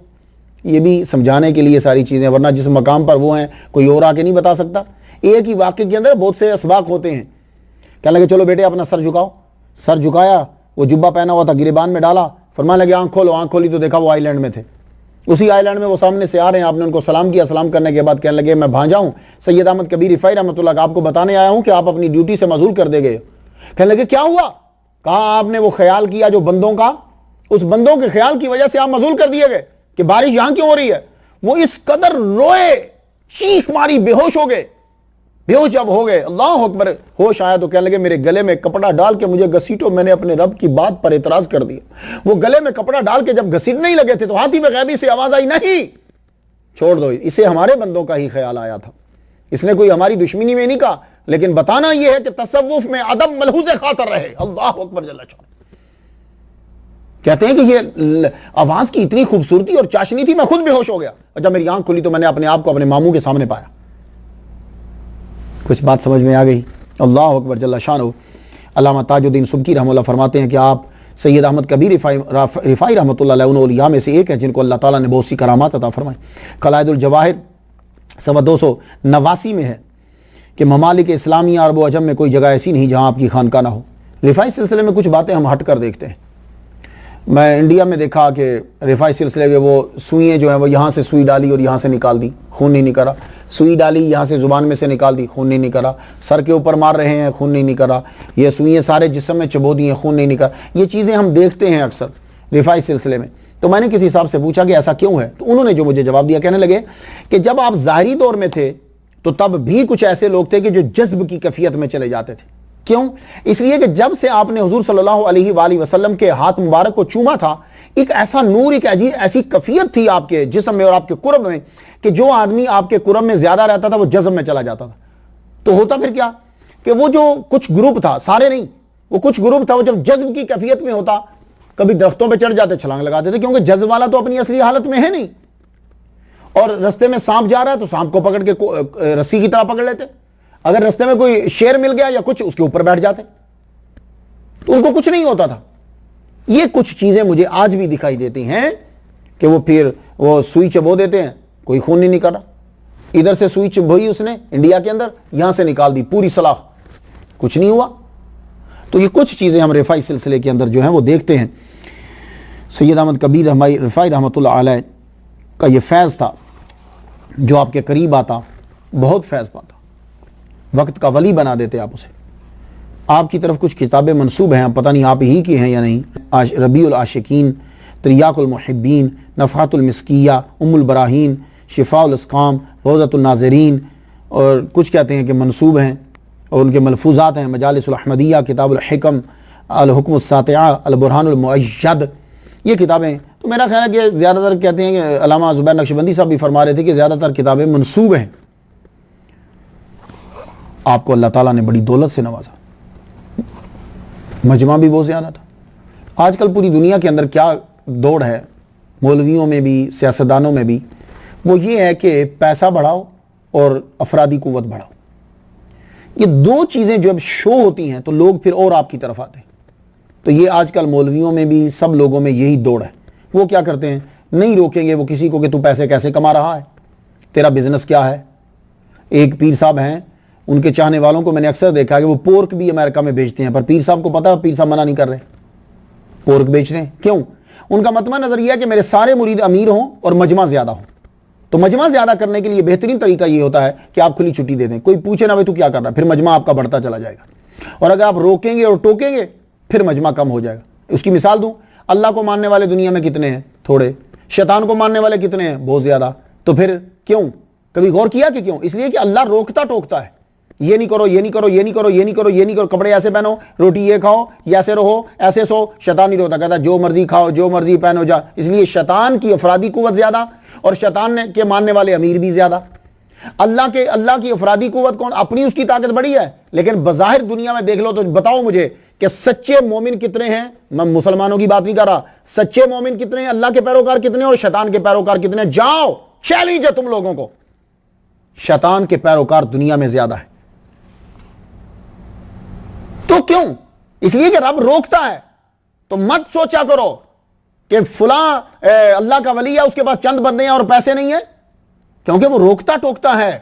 جو مولوی جو پیر روکے اور ٹوکے گا نہیں، اس کے مرید بے تحاشا ہوں گے، بہت زیادہ ہوں گے. کیوں؟ روک ہی نہیں رہا، ٹوک جاؤ، کرو جو مرضی کرو. بس یہ ہے کہ میری تم ذرا پاپولیرٹی ذرا ٹکا کے رکھو. آپ اگر چاہتے تو آپ کے پاس بڑی قوت تھی، انڈر گراؤنڈ سب کو راضی رکھتے. آپ نے بڑے بادشاہوں کا دور دیکھا. سید احمد کبیر رفاعی رحمۃ اللہ علیہ، آپ کی جب ولادت ہوئی تو مستشرق باللہ عباسی خلیفہ تھا. یہ آپ سے 1 سال پہلے پیدا ہوا، 47 سال پہلے چلا گیا. اس کے بعد الراشد، یہ مستشرد کا بیٹا ہے. الراشد 1135 سے 1136 تک رہا، اس کا 1 سالہ دور آپ نے دیکھا. المکتفی بامر اللہ 1136 سے 1160 تک خلیفہ رہا، آپ نے اس کا بھی دور دیکھا. اس کے بعد المستنجد باللہ خلیفہ بنا 1160 سے 1170 تک، اس کا 10 سالہ دور آپ نے دیکھا. اس کے بعد اس کا بیٹا المستدی بامر اللہ 1170 سے 1180 عیسوی تک بیٹھا، اس کا بھی آپ نے دور دیکھا 10 سالہ. اس کے بعد اس کا بیٹا ناصر للدین اللہ خلیفہ بنا 1180 سے 1225 تک، لیکن آپ نے اس کا صرف 2 سالہ دور دیکھا اور دنیا سے آپ تشریف لے گئے. اور آپ نے یہ فرما دیا تھا، میں بغداد کی گلیوں میں کفار کو چلتے ہوئے دیکھ رہا ہوں اور لوہے پہ لوہا دیکھ رہا ہوں. آپ نے شادی بھی کی، یہ بھی حضور صلی اللہ علیہ وآلہ وسلم کی سنت ہے.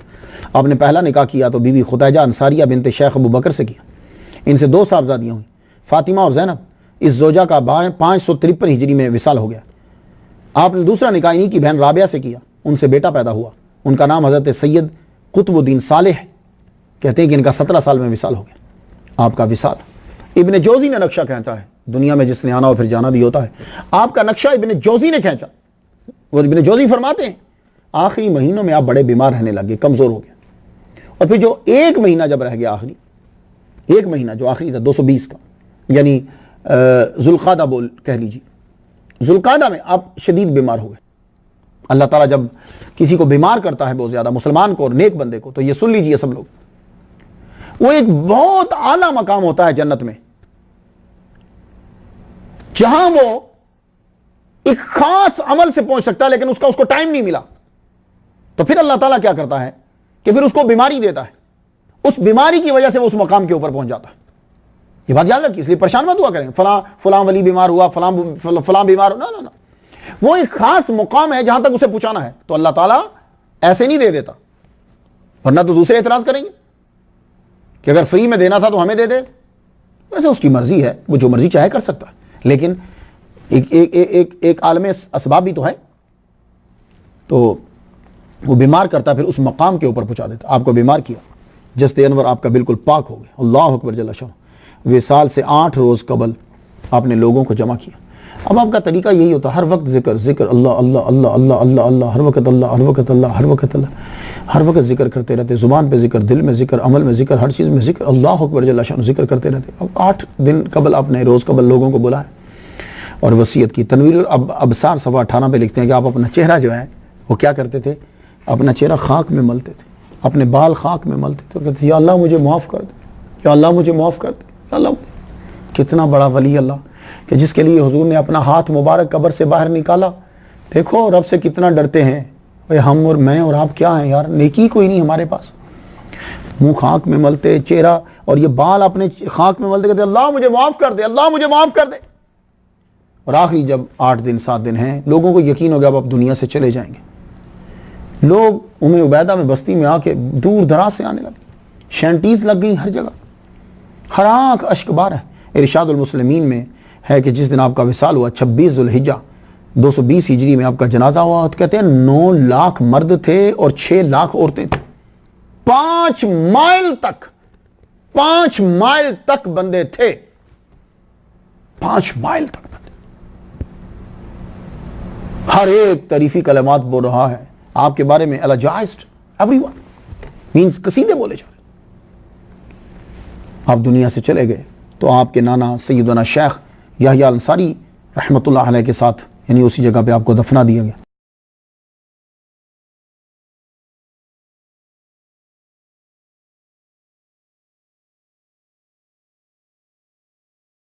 آپ کا روزہ مرجع خلائق ہے. المارہ صوبہ بصرہ اور بغداد کے درمیانی علاقے میں آپ کا مزار ہے. جو اللہ کی مانتا ہے اسے زمانہ جانتا ہے، پھر زمانہ اس کی مانتا ہے. اللہ کو مانو، اللہ کو جانو، تمہارا نام ہمیشہ تک جو ہے وہ رہے گا.